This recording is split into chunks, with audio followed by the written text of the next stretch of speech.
Okay, Jim, Kevin Dye here. Just want to get eyes on this. So basically you're going to have all the siding replaced. So for us, that would obviously entail caulking, completely caulking. I'm thinking the smart siding is going to be pre-primed, because it usually is. And back brush into whatever slats, if it's T111, T12, whatever it is, we back brush in this, and then we spray and we back roll over everything to make sure there's a solid coat. We will be using the Rada paints. They're top of the line paint. So a couple questions. Obviously trim's going to be replaced when they do siding, so we'll be messing with that. We'll need the body color and the trim color.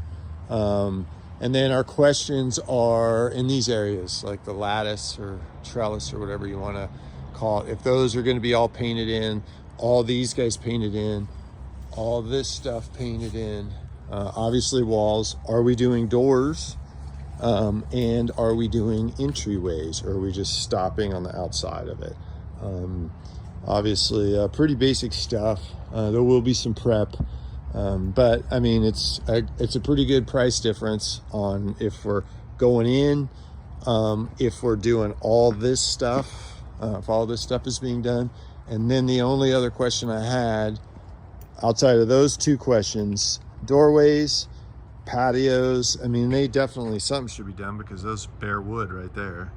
And that's just gonna fail on you. But and the other thing is up here on this guy, if we're gonna run it back all the way to the front, if they're replacing that siding. If they're not and it's in good shape, then obviously we don't need to paint it. But those are questions, because it's a pretty good chunk of paint. This is a very large it's a very large building you got here, but not a big deal. It's definitely needing some siding.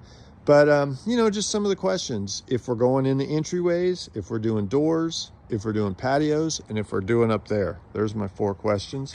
And yeah, that should be it. And I'll put this together today. Thanks, man.